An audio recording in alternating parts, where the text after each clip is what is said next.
Hi, everyone. Welcome to the Community Board 14 Human Services Committee. Today is November 19th, and we are getting started with this meeting at 6:35. I want to remind everyone that this meeting is being live streamed to YouTube and will be recorded in perpetuity, so keep it clean. I want to just mention the co-chair here, Bazaruhi, is here. You can say hi, give a wave. We have two agenda items. Hi, everyone. Hi, how are you? Great, thank you. I want to remind everyone to mute their phones until we get to a point where you can chime in. You can, if you're a call-in user, please use *6 to mute yourself or *6 to unmute yourself. And if you are an attendee and don't have the ability to unmute yourself, just raise your hand and Anya will get you all set up so that you can participate in the meeting. Okay, great. So we have two agenda items tonight. We have some people on the call that have to be other places. So I think we're going to move the agenda items around a little bit. We're going to talk about the Kingsbrook Jewish Medical Center closure of acute care beds first, and then we'll move on to the presentation from the Mayor's Office of Immigrant Affairs. This committee encapsulates both also the Community Board 14 Census 2020 Complete Count Committee Task Force. So I just wanted to start, since I am the ad hoc chair of that committee, I wanted to talk to you about how we left everything with the committee in the middle of October and where we are. So just a moment about that. So Kings County, the final enumeration with the NARFU count was 59% in comparison to 2010, where Kings County's count was 57.2. So we came up in the middle of a pandemic by 1.8%. I'm going to say that's pretty good. Not great for Brooklyn, but at least all of the effort that we put in, we were able to at least manage an increase from 2010. There was some news today about the data that the census collected, so I'm just going to read this. The Census Bureau officially has concluded that they cannot produce the state population totals required to reallocate seats to the House of Representatives until after Inauguration Day. They say that this is because of data processing anomalies. So it looks like the incoming administration might be analyzing the recommendations for the reallocation of seats to the House of Representatives. There has been some talk about redoing the entire census. You know, there are some articles. There's one article out by NPR that goes into detail about the challenges of doing that. There is a possibility by federal law that they can do a mid-century census. That would be in 2025, but they cannot reapportion the House of Representative seats for that purpose. So we'll keep that in mind. This committee will stay active at least until the data is delivered. There are 1 million people to thank, and I don't want to miss anyone. But I'm just going to name off a couple of names. The people that fully supported this committee. Of course, Shelley Worrell, who was our the Census Bureau federal connection. She was the Caribbean representative, and she came and she did all of the in-servicing for us and supported us for all of our nonprofit roundtables. So we thank her. Of course, the Human Services Committee, where this was encapsulated into, we thank all of those members. All of our district CBOs, which participated in our nonprofit roundtable, including CAMBA, COPO, COJO. They also did a tremendous job in bringing in getting out the census. And if you look at our district, which basically goes down the center of Brooklyn, it's all blue. So that's pretty great. Of course, Kathleen Daniels from the New York City Census, Amy Michaels from the Brooklyn Public Library. And I know if I'm forgetting you, I'm sorry. Of course, the board office and district manager Sean Campbell. We still have work to do, but this is just the beginning of the thanks letter. Okay. So I just want to see who we have on the call. We have a couple of representatives from New York Docs. We have a few representatives who are employees or contract employees from Kingsbrook Jewish Medical Center. I see that Eden Dillard is on the call from, she's communications from Kingsbrook Jewish Medical Center. I see Alicia Goodridge. So what I'd like to do is open up this part of the agenda item. We have a lot to talk about, so I don't want, I don't want the individual presentations to go too far. So we're going to kind of, if you're from the public or from an organization and you have something to add, we're going to keep it at like 3 minutes like we do with the public comment period. So I'll open it up and then I'm going to bring it to the New York Docs and then bring it back around to some of the other participants that are here. So for the purposes of this meeting, full disclosure, I am staff at Kingsbrook Jewish Medical Center. I am a registered dietitian on the acute care side and the hospital side. So if I were to offer any opinion about the closure of acute care beds, that is my opinion. That is not the opinion of the Community Board 14 or of this committee. So I just wanted to put that out there. All of the facts that I have are basically facts that are readily available. So I just wanted to open up the conversation about the closure of the acute care beds by talking about who Kingsbrook, well, first of all, let's talk about a little bit of history in Brooklyn and the availability of hospital beds. And we have some of the members of New York Docs on the line, and they can get a little bit more into the public health aspect of this. But since 2003, 4 acute care hospitals have closed in Brooklyn.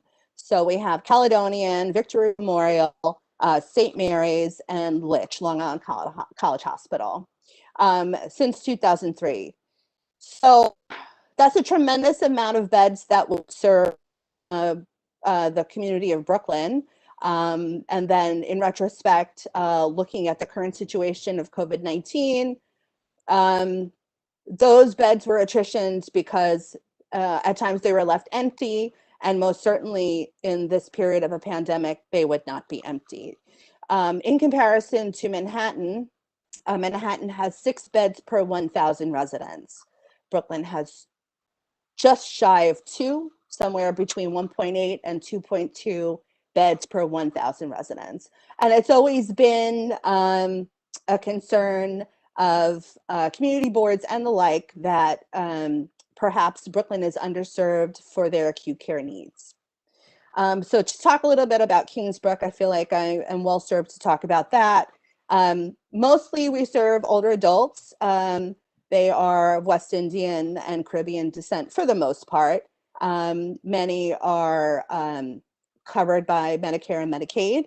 They have multiple comorbidities. They have diabetes, hypertension, chronic kidney disease. And as we know, that they were these populations were very hard hit during the pandemic. So how did Kingsbrook contribute during the pandemic?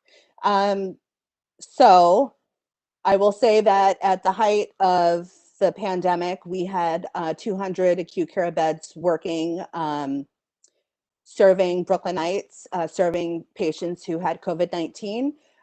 We normally have about 163 beds for medical and surgical purposes. Those were expanded to an additional 41 during the pandemic by co-opting the physical and medical rehabilitation floor.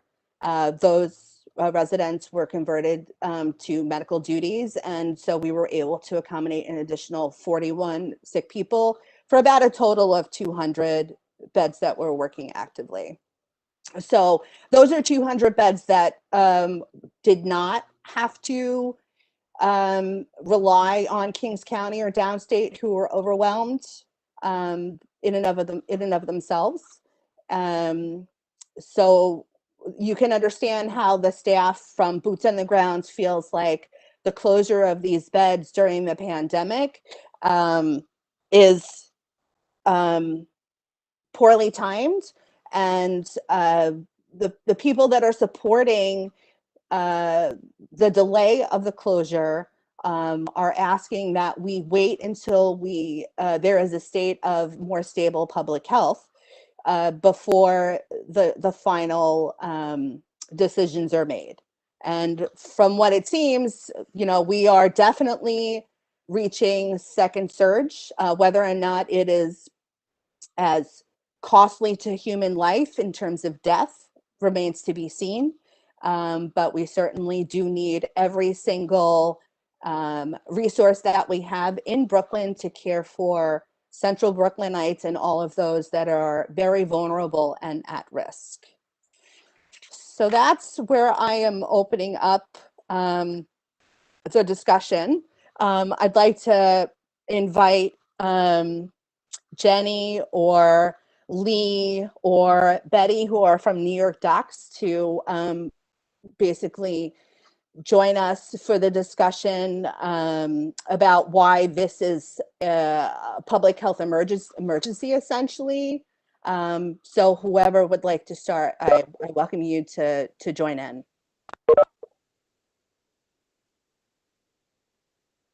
Can start, but Lee, Betty, feel free to jump in at any point and elaborate on what I'm going to talk about. Basically, I want to start with the fact that I was working in Manhattan as a resident at the height of COVID in spring. So I was treating patients with COVID 12 hours a day, and I was also hearing all these stories from my fellow residents who were seeing how overwhelmed a lot of the hospitals in the outer boroughs, mainly in Queens, were. And we have to realize, I think, that when we're in the midst of a public health emergency, as we are right now, that a hospital contain an array of services, not just limited to the beds, but also the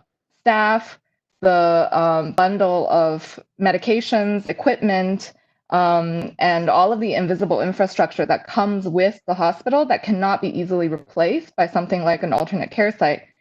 And we saw this play out in spring in that the alternate care sites really were underutilized because they didn't have the staff and because they just weren't equipped to handle the severe illnesses that hospitalized patients with coronavirus disease tend to experience. So when I, as part of New York Docs, heard about the closure of Kingsbrook, no matter how, way back when this was planned to happen, this is a terrible timing and it shouldn't be happening right now. That's a simple, I think, very indisputable fact. And there are, mountains of evidence that demonstrate that the long-term consequences of having a hospital close bear out as increased 30-day mortality, increased pressure in the surrounding hospitals, right? So just because there's the possibility of transferring patients or for patients to transfer care to other hospitals in the neighborhood does not mean that those hospitals aren't squeezed most of the time. And I was just reading a paper that looks at over 3,000 incidences of hospital closure and the ramifications it had. And the impact is clear that there is a decrease in the quality of care and an increase in the mortality rate of patients hospitalized. So I I guess I'll stop there for now, but I'm happy to speak further on how important it is to keep Kingsbrook open at this critical juncture.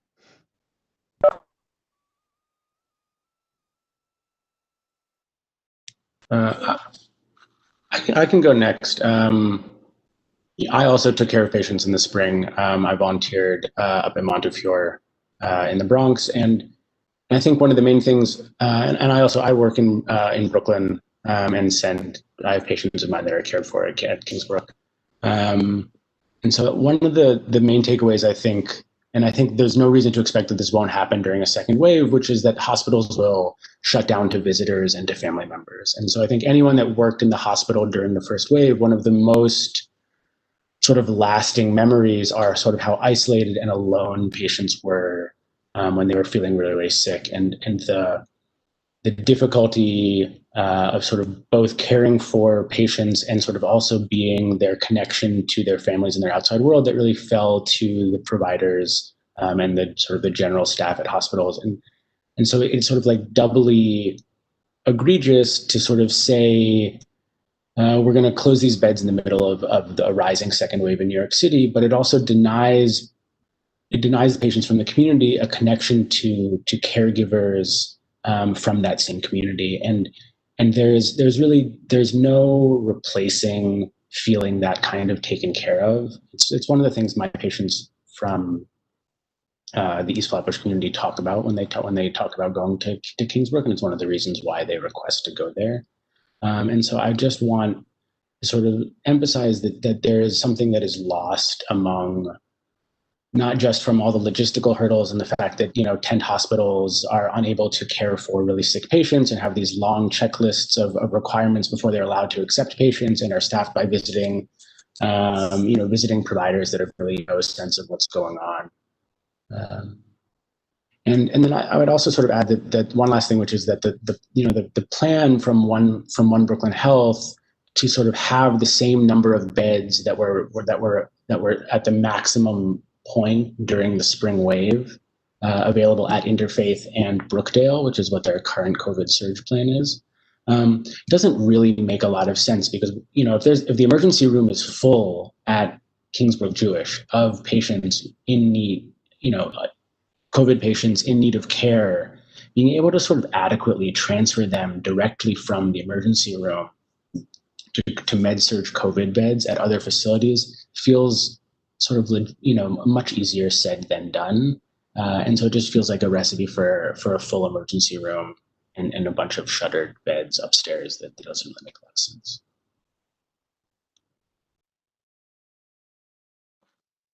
I just want to echo that the patients that we see, they are repeat patients. They are people that are from the community, that when they need help, they come back to the same hospital. And so, to Lee's point, to be in a hospital in central Brooklyn that they know, and they know the nurses and they know the staff, would make a very big difference in their care if they were there during the second surge. Betty, if you wanted to add, it's up to you.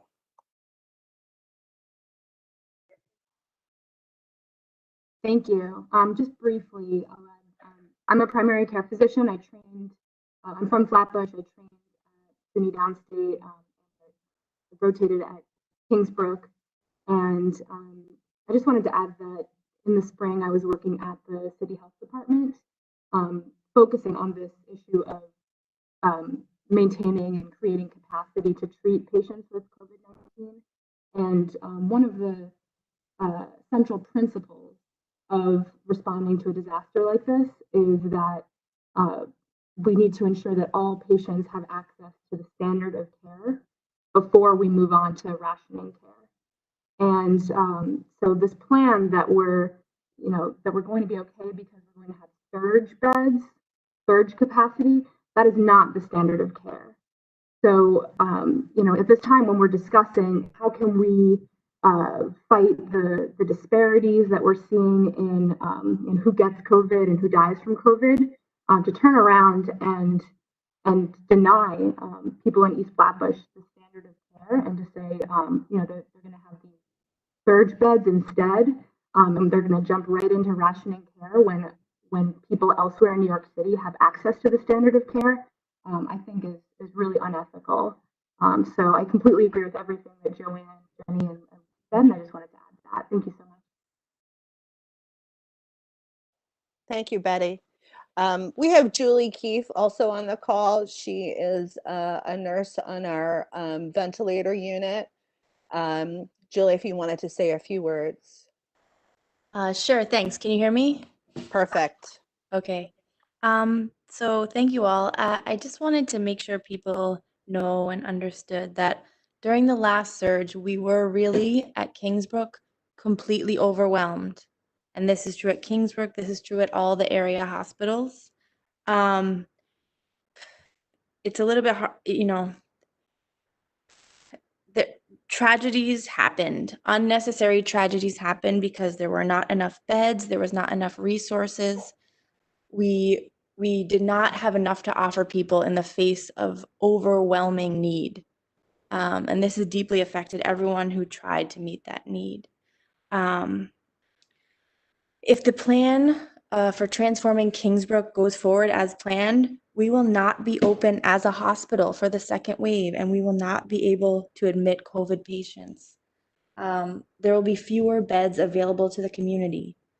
The executives of One Brooklyn Health are saying that even though we're gonna lose beds, there will be enough beds available.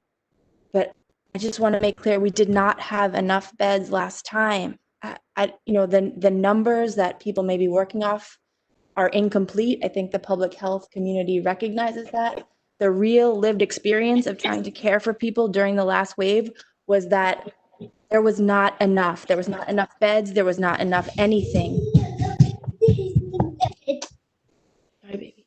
And so when the executives say there'll be enough, even though there'll be less, that doesn't hold up. We please consider supporting a hold on this plan so that we can at least maintain the amount of beds we had before, which weren't even enough, because it's setting us up for more tragedy to have less beds available to the community because we did not have enough last time, regardless of what the numbers might say.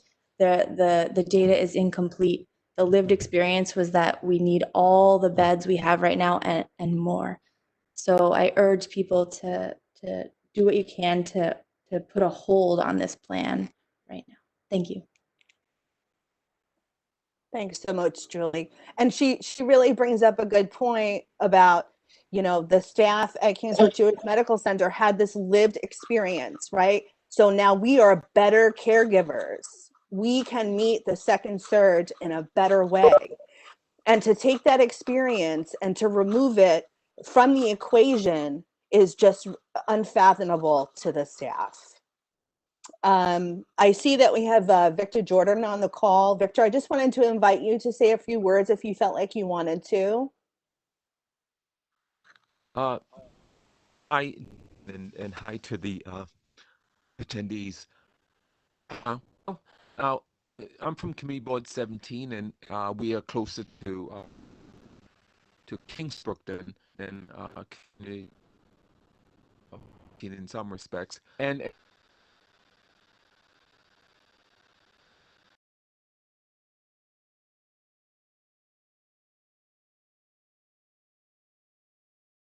has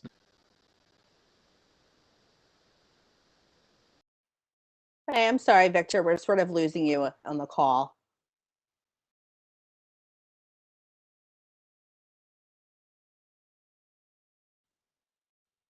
Yeah. Joanne, if we wanted to wait a moment for Victor, I see that Glenn Woolen has a hand up. Oh, okay. Go ahead, Gwen. Thank you. My name is Glenn Woolen. I'm a CERT team chief. That's a community emergency response team. And I must say that I am very distressed about the loss of these beds, not just, excuse me, for COVID, but over a long term. There's all sorts of disasters and emergencies that can happen in the city. And this is really a problem. The question I have is, does anyone know why or can speak to why this is happening at this time? I can give you some insight, and I think there are others on the call that can also. There was a plan in which to, and this is happening all over New York City, to convert beds that are historically are left unused. In some respects, it's about, I don't know, somewhere 30%, 40%. A hospital might have beds that are not used. And then in the same respects, what's called safety net hospitals, which Kingsbrook is, which mainly accepts patients that have Medicare or Medicaid. And so in a matter to save those dollars and take the care outside of the hospital and put the care into more ambulatory setting, more outpatient setting, many hospitals, including Mount Sinai Beth Israel, are converting to this model. So Kingsbrook, once the acute care beds are closed, the hospital space will be converted to ambulatory care and outpatient care of what's going to be known as a medical village. The other buildings, which were historically administrative, will be converted to affordable housing. We hope that it's going to be 100% affordable housing. We don't quite have a schedule of what the numbers are going to look like for AMI percentage just yet. There are some predictions, so I can't really speak to that. So Vital Brooklyn, which is a $700 million infusion of cash to Central Brooklyn to improve the health of Central Brooklynites, will be funding that grant money will be funding the conversion of Kingsbrook. So One Brooklyn Health is a merger between Interfaith Medical Center, Kingsbrook Jewish Medical Center, and Brookdale. Brookdale will remain the acute care center because it's a level 1 trauma center, so it has the most value. And this was in the original plan. Interfaith was to provide most of the psychiatric services and will continue to operate their acute care beds. And then Kingsbrook, which in conjunction with the nursing home, would become this medical village where people would live on the campus and then receive services. So while that plan has a lot of value, what we're really talking about, though, is the value of that plan right now. And it just doesn't seem like we can get One Brooklyn Health Administration or the unions or the elected officials to understand that there is a level of flexibility and plasticity that has to exist in this time of the pandemic, right? So while the plan is what it is, the public health docs can talk about, again, and have talked about the long-term ramifications of closing any beds in Central Brooklyn because we've already lost 4 hospitals. The real concept is about what's going on right now. So hopefully that answers your question.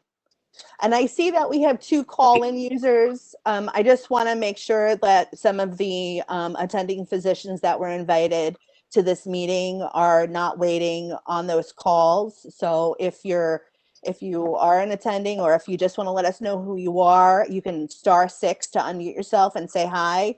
Let us know who you are, and then *6 to remute yourself.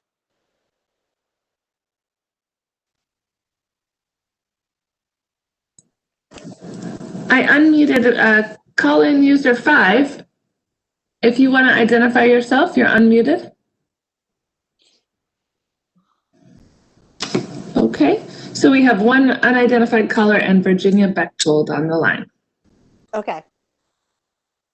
All righty. So I want to, so far, thank you, everyone. I see we have 2 other people that would like to take an opportunity to speak to the group here before we move on to our next agenda item. We have Alicia Goodrich, who is the representative from Diana Richardson's office, and we also have Enid Dillard, who is the Director of Communications from Kingsbrook Jewish Medical Center. So if either of you would like to speak to the committee, please do go ahead. Hi, thank you so much, Joanne. This is Enid from Kingsbrook, and thank you so much to the group.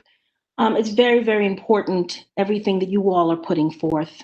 I've worked for Kingsbrook for 18 years. My mother worked there for 30, and I've worked there since I was 14 years old. I do understand wholeheartedly the concerns and what a brilliant hospital Kingsbrook really is. I've dedicated most of my life to working there. And I think that a lot of the concerns for the frontline staff, as you guys are very critical. And the first wave of COVID at the height of pandemic in the spring, the 3 OBH systems, they had about 520, I think it was, COVID cases, a total of which 119 were inpatients at Kingsbrook.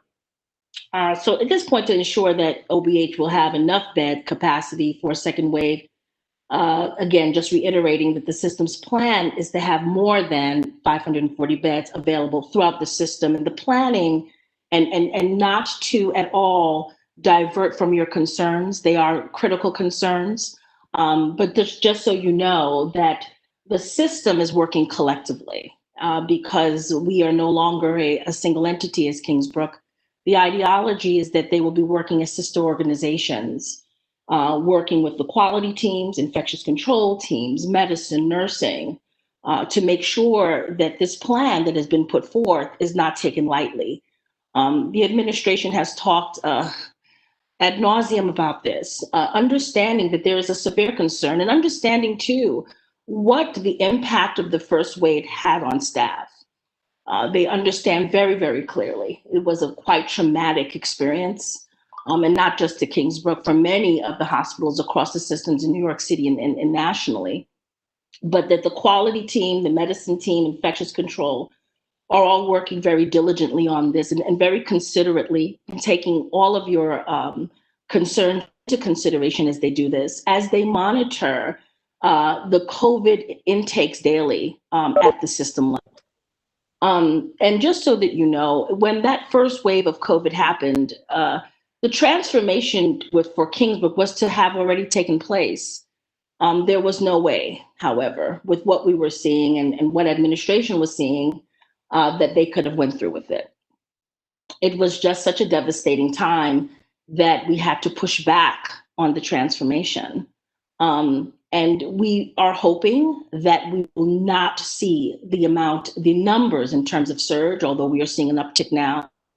But just wanting to ensure you all that you are being heard, that your concerns are being heard, and that in the midst of that, the teams at Kingsbrook across the systems in quality, infectious control, and medicine are working very diligently to consider all of those aspects across the board. So we thank you guys very much for your perspectives and your very, very critical comments, because they do make a huge difference. Thank you so much, Enid. Thank you for reassuring the group here that the administration of One Brooklyn Health is working diligently to address our concerns and to basically be monitoring things on a daily basis. And I will absolutely support and say that when this transformation was supposed to have taken place on June 30th and was postponed because we had just come out of the first surge.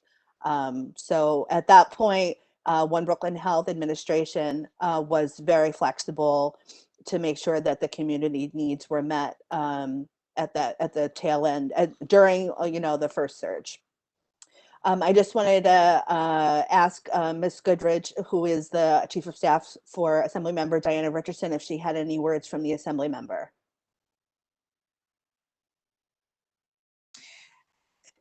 Good evening, everyone. Thank you, Joanne. Thank you to the committee members and all that that's already spoken. And I'm definitely taking this back to the member as well to have so much input as we keep going through this process of understanding what changes will happen at the hospital and for OBH overall is very important to the member as well as the other electeds, and everyone is paying attention. Everyone ears to the ground, and we're making sure that OBH in Kingsbrook is being held accountable for every step. There's an open line of communication. I want to be sure, just let everyone know that all community boards, stakeholders, we hear you, we understand what is going on, And just like Enid said, we have to relate, allow the experts to pay attention and understand the severity of what is going on either end. So I just overall, I just wanted to be sure that you knew that our office is listening and here and just trying to make sure that things are handled properly. Thank you. Thank you so much, Ms. Goodrich. And the committee really appreciates hearing that the assembly member is open to our feedback and comments and concerns. We have maybe about 5 minutes for the committee to ask questions, and then we need to move on to our second agenda item. So if you have any brief comments or questions for any of the people that spoke here today, please let me know. Enid Dillard has her hand raised. Oh yeah, No, of course. that was before. I'm sorry. Okay. Anybody on the committee have a question or concern? Doing it, Sean, could you just repeat the number of beds and what acute, they're all acute beds, or what they include, what the closure includes? So there was 163 licensed acute care beds. On August 13th, for about 40 of those beds were closed. That was what we call Brigger 3, or I'm sorry, Brigger 2, or the medical surgical unit on the second floor. And so now we have, 120 beds that are operating. So that is the estimate of what's actually functioning right now. And then we have our rehabilitation floor, which is doing acute inpatient acute rehabilitation, but that is the floor that was converted during the first surge to operate for COVID patients or medical patients. And then we have psychiatric beds. Those will stay open. So rehabilitation will remain, and adult psych will remain, but the 121 beds that are currently active will close by December 31st, unless there is a change of plan. I hope that answers your question. Anybody else? We have about 2 minutes. All right. Well, I just want to thank everyone that came to participate for this part of this committee's agenda. I think this was a really valuable conversation, and the conversation will continue. And I want to thank all of the representatives from New York Docs for coming out. We really, really appreciate all of your wisdom, especially, how you're addressing these issues every day. Thank you very much to Ms. Dillard from Kingsbrook, and thank you very much, Ms. Goodrich from the Assembly Member's Office. So I think at this point, we're going to move on to our second agenda item, and that is going to be a presentation from Atia Kazi, and she is from the Mayor's Office of Immigrant Affairs. So I'd like to welcome her to unmute herself and begin her presentation. Thank you so much. And thank you for being so patient for being our number 2 agenda item. Thanks. Of course, no problem. Honestly, just hearing that, such an essential part of this community, is at risk of shutting down is honestly very scary. Can I also have access to share my screen? Yes, that will be Anya that can help you. Yes, give me 1 moment.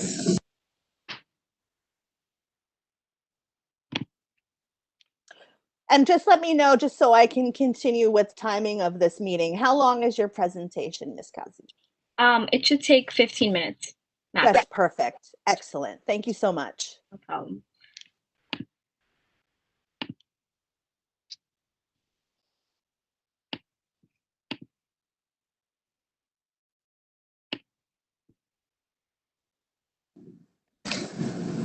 Okay, you are the presenter now.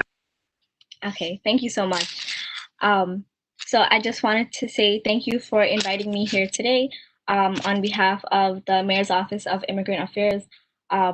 Personally, we have been trying to do a lot more outreach during the pandemic to make sure that the immigrant community is able to access the resources that are available to them because of the pandemic and everything that's going on, since immigrants are one of the hardest hit community so far.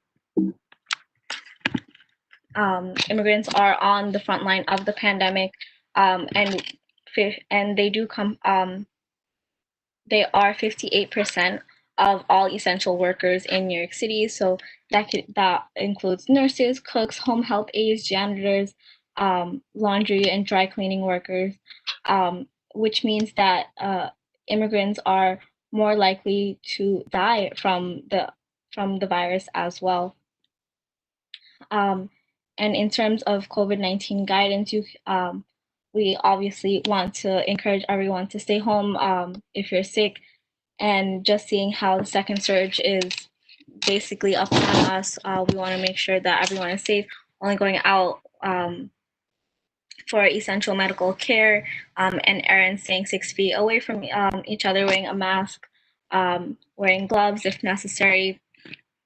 And for real-time text updates about COVID-19, you can text COVID to 692-692. And for text in Spanish, you can do COVID ESP to 692-692. And you can get a free test at any of the New York City Health and Hospitals locations. And you can use this website to find the closest testing site near you.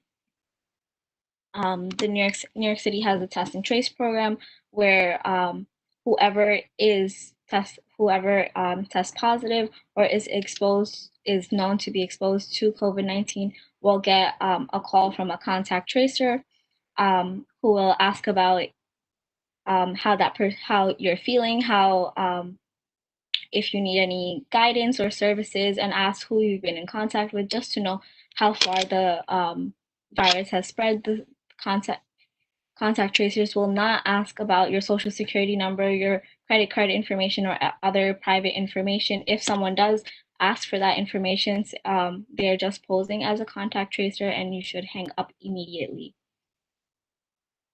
The city provides hotel accommodations for anybody who cannot isolate properly within their own homes. They will be picked up from their homes after they test positive, and they can stay in that hotel for up to 14 days, where all accommodations will be taken care of. Anybody who tests positive will also receive a take care package from the city that has masks, gloves, hand sanitizer, and other essential information for whoever has tested positive as well. New York City Health and Hospitals also provides care to all New Yorkers, no matter your immigration status or insurance status, which means that if you do not have insurance and cannot pay for your health care, health and hospitals will still see you, which is a big problem that we've seen, people being scared to come home with big hospital bills. So this is for everyone to know that health and hospitals will see you no matter what. And the city has launched this new program called Nyc Care, where you can enroll to have this NYC insurance card, basically, where as long as you're living in New York for more than 6 months, you don't qualify for any other health insurance. You can't afford any other kind of health insurance. You will be covered by New York City, and this is especially important for our undocumented community. The city also has its municipal ID card, where anybody in New York, no matter your immigration status, can apply for an ID card, which is which is an accepted form of ID anywhere in New York City, and has its own perks and benefits as well. Right now, most ID NYC centers are closed because of the pandemic, but there is one location in each borough that is currently open and accepting new applications. If you need to renew your ID NYC, you can just do that online. The city has also launched its Action NYC hotline, which is a free hotline that offers free, safe immigration legal help in a network of trusted community organizations and schools. You can call 1-800-354-0365 or call 311 and say Action NYC anytime between Monday to Friday, 9 a.m. to 6 p.m. For whatever immigration concerns you have. The city is also providing burial assistance as we've seen a surge of deaths because of the pandemic. And you can apply to get this assistance, which would wage between $1,700 and $3,400. And you can apply within 120 days of an individual's death. So within the 3 months that someone passes away, you can apply for this assistance. And this is also regardless of immigration status, and Social Security is not required.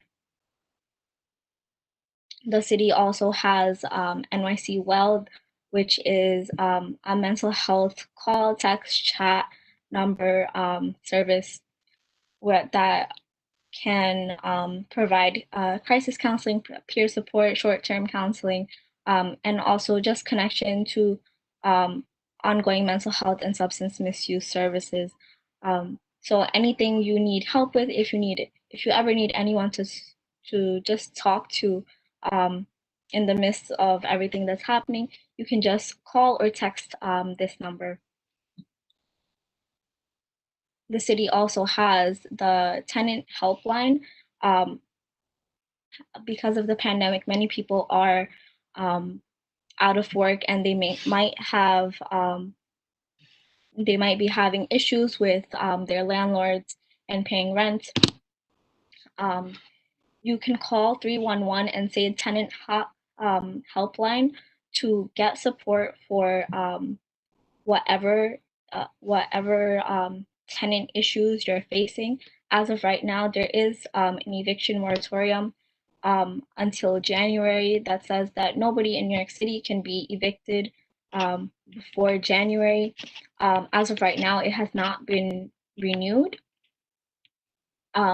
But if you are a tenant that feels like you're at risk of being evicted, know that you're safe until January. And even after that, even after January, there is a long process that a landlord would have to go through to actually evict you. So know that that someone is always available to help you with whatever situation you're going through. The city also obviously has public benefits that most can apply for, and Access HRA is the way to actually get into all of those benefits and see what you can and cannot apply for, such as the one-shot deal. It's an emergency assistance grant that can prevent eviction or utility disconnection. City, there's also cash assistance that can be added to your public benefit if someone is added to your budget and you meet an unexpected need. SNAP is to help people put food on the table. And even though undocumented New Yorkers are ineligible for these specific programs and benefits, if your family is mixed status, as in someone in your family is undocumented and some are documented, then you are still eligible to apply for these. And throughout the pandemic, the city has also opened up meal hubs in your closest schools to ensure that people have access to food whenever they need or at specific times of day. You can also text food to 877-877 to find out more about where you can get free meals from. And besides that, the city has the Get Food program, which is basically meals being delivered to you from local restaurants, and for up to 2 weeks at a time. These meals will be delivered to your door every 3 days for however long you need it. And of course, free of service to anybody that needs it, and you do not need to be documented for these as well. There's also a job opportunity for TLC drivers to actually help deliver this food, and all you need to do is sign up at nyc.gov/deliverytlc, and you can help deliver food to people who need it and get paid at the same time. We also have small business services, and the city is beginning to reopen these webinars to help businesses actually get back on their feet. Something that actually isn't in this presentation is the city has this program where you can where a designer can help you plan out what kind of outdoor seating your restaurant can have in the amount of space that it has outside of it. And I will put the link to that in the chat as well. And last but not least, we have the We Speak NYC online classes. And We Speak is an English class for all New Yorkers. It started off as a video series, and now it's actually a weekly class that is available different times of day, 7 days a week, for New Yorkers to take advantage of to help improve their English. And you can volunteer to teach one of these classes at nyc.gov/WeSpeakNYC, and you can also sign up for these classes at that same link. And these are all of the services that I spoke about today. And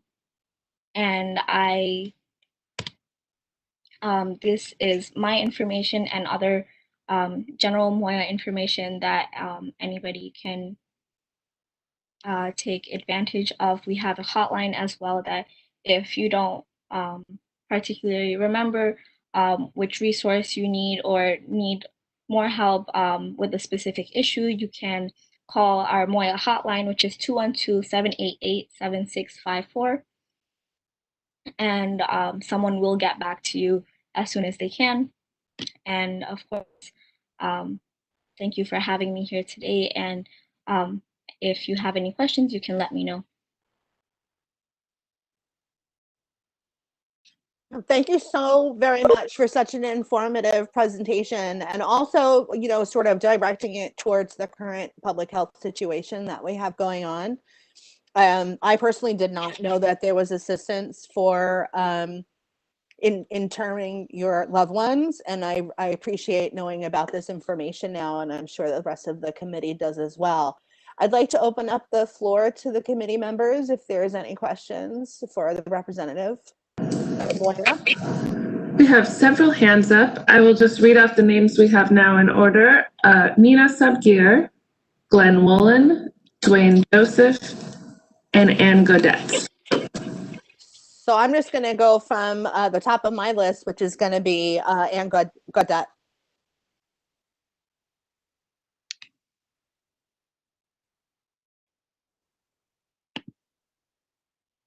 Go ahead, Ann. And you were muted. I'm sorry. Can you hear me? Yep, you're all set. Go ahead. Great. Thank you very much, Joanne. So yeah, dovetailing to your the internment issue, is that for local internment only? Somebody who dies here, can they be buried in Puerto Rico? Is there assistance for that? Is the specific question.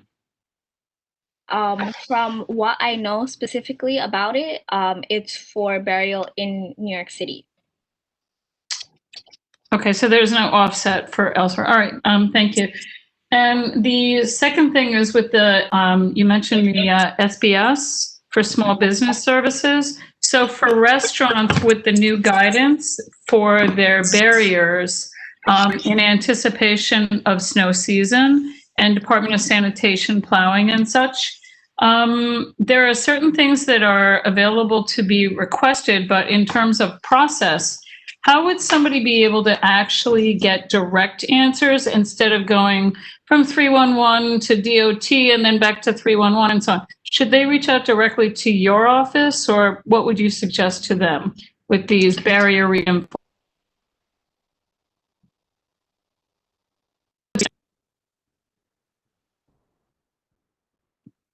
So for that, I would suggest to call our hotline if it is like a minority or an owned business specifically. You can call, or anybody honestly can call our hotline to be connected to the person with the right answers, I would say. Since I don't work specifically in that department, I can't say, but the program that I was speaking about earlier that can help help design what your restaurant's outdoor seating looks like, they can also help in preparing for snow season as well. So can you please remind us your hotline number, please? That would be helpful. Thank you so much. Yes, so the hotline number is 212-788-7654. Thank you very much. Thank you, Ann. The next hand I see up in my list is Nina. Okay. Yeah, I just had a question regarding individuals who are uninsured and not eligible for, say the exchange and other forms of insurance. Particularly, I'm looking at immigrants who may be undocumented. Are they able to get some form of assistance that are they limited to going to, say, Kings County and the other HHC hospitals, or are they able to get assistance that will allow them to go to other places as well? I'm thinking specifically because I work at Kingsbrook. I'm a clinician, and I actually just recently saw a young woman who was almost afraid to tell me that the reason she wasn't insured is because of her immigration status and she needs care. Yeah, as of right now, the Health and Hospitals does see patients regardless of immigration status, and Nyc Care.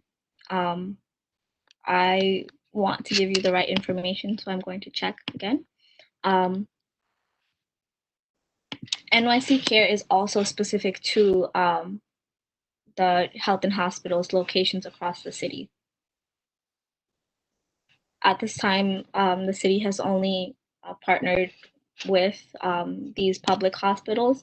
So the Nyc Care only works there.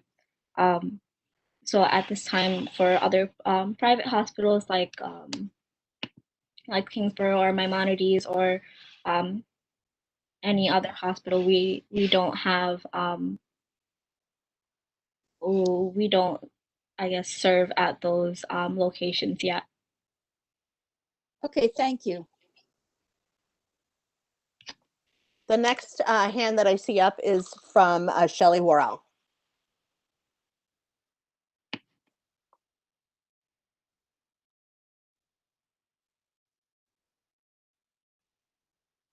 Feel free to go ahead and ask your question, Shelley, if you have one. Okay. And I just want to double check that the hand for Enid Dillard is an artifact from earlier, or if you do have a question for this presenter. Artifact from earlier, sorry. No, that's no problem. I don't see any other hands from the committee or the public that's attending. I just want to make sure. Okay. Well, again, Ms. Kazi, thank you so much. This was so very informative. Yes, go ahead. Sorry, it's Dwayne. I actually had my hand raised. I didn't see your hand. I can't see you in my list. Dwayne, please go ahead. Thanks, Joanne. Thanks for hosting this. Tia, thank you very much for your presentation. I actually just had two quick questions, if I may. One, for our residents who have challenges with their immigration status, what is Moya's plan right now, or what activities are you guys doing to kind of reinsure them around going to get checked for COVID at these sites, that they don't need to be concerned about ICE? I know in the immigrant community that's a big concern. I have family members who are have a challenge with their immigration status right now and are concerned of going to some of these public hospitals because they're concerned around ICE. And then the second question I had was specific to the business reopening. I know you're not in that particular department, as you mentioned to Anne, but what work are you guys doing around, again, our residents that have challenges around their immigration status, to reassure them that going back to work is safe for them and what their rights are, as far as being able to let an employer know, for instance, that they're uncomfortable with like certain situations. Because I feel like there are situations now where they may be getting pressured to do a bit more than they would normally do because of the public health crisis. Yeah, those are very important questions. As of right now, we are doing a lot of in-person outreach about ICE and how to protect yourself when comes to ICE knocking on your door or being in your neighborhood or your community. Last month, we did see a few ICE raids here in Brooklyn. Particularly Sunset Park in Red Hook, and one other neighborhood as well. So we are trying to increase the amount of information that we are putting out to the community, to make sure that everyone knows what their rights are when it comes to ICE being near them. In particular, to your question about perhaps like undocumented New Yorkers who might be afraid to go back to work because of the pandemic, but feel like they're being forced to return. I would recommend to call our Moya hotline as well. That we would be able to either help in cases case by case. I think also something that we should all remember, or continue to remind others as well, is that New York City is a sanctuary city. So anytime ICE is here, they're not here with the permission of like the NYPD or the mayor or anyone like that. And we know that like the mayor has already said that he will not cooperate with ICE when they come to ask for information of particular individuals. That's something that we really need to keep in mind. And we do have like a whole Know Your Rights presentation as well that we can present, or I can even bring our handouts for people to know like what numbers to call, what to do. Basically like a cheat sheet for when and if ICE ever comes nearby, this is what you need to do. If anybody is interested in those, I can definitely drop those off to whoever, wherever, because this is something that's extremely important. And at this time, we were particularly afraid that ICE raids would increase because of the election. So I do want everyone to be mindful of that as well, especially because Inauguration Day has not come yet. And, in this time within these next 2 months, anything is possible. We do, as much as New York City is a sanctuary city, things can still happen. And we want everyone to be mindful of anything that does happen. And even if you yourself are not an undocumented immigrant or a person of color, anything can happen to anybody. It could be, maybe it's not you, but maybe it's your friends or your family, or any of your loved ones, your coworkers. It can be anybody. So, as long as you know the information, you can always pass it on to someone else. Thank you very much for that. I have one last question from Shelley Worrell. Thank you, Joanne. A question. I have two different points that I wanted to just make. First and foremost, I wanted to thank you and Community Board 14 for your support of Census 2020. You all were one of, I would say, from my personal and professional experience, one of my most outstanding partners. And it was such a pleasure and an honor and a gift to be able to work so closely with my hometown here in Flatbush. So thank you, Joanne, thank you, Sean, Dwayne, everyone who advocated on behalf of our neighborhood and our community board. So really, and please keep me informed as things progress. I would be happy to just continue to support behind the scenes if I can. I'm no longer with the Bureau, but I still would love to be in the know. And the second piece is I also just wanted to lend organizational support to any initiatives you have related to Kingsbrook. As you know, through my work with Caribbean and Little Caribbean NYC, we have a deep reach into the Caribbean community. And as you duly noted, that hospital has a heavy Caribbean population, not only in terms of staffing, but in terms of patients. That's my grandmother, my aunts, my father probably has been seen at Kingsbrook. So I wanted to make sure that I lend my support to all of your efforts on that front as well.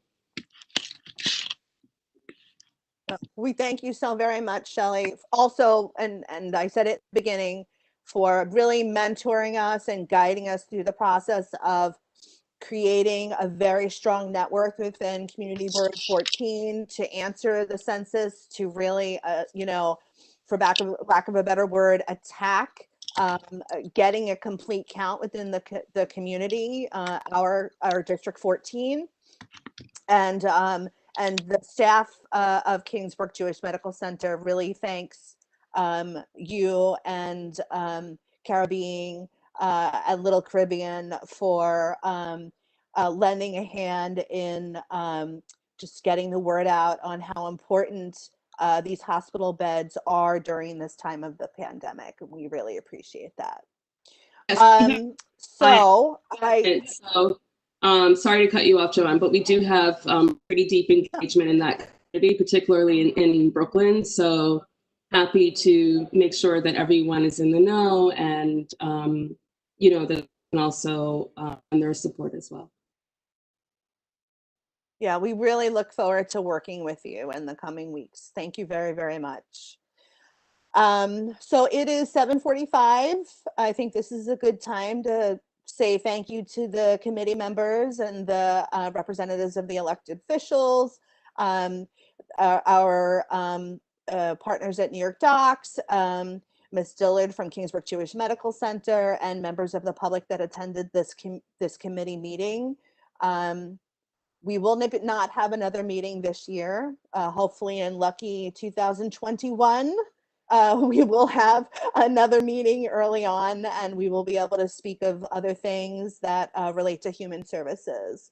Thank you so much. And Baza, do you have anything that you want to add as co-chair of this committee? Yeah, thank you so much. I'm good. Okay. You All covered right. all.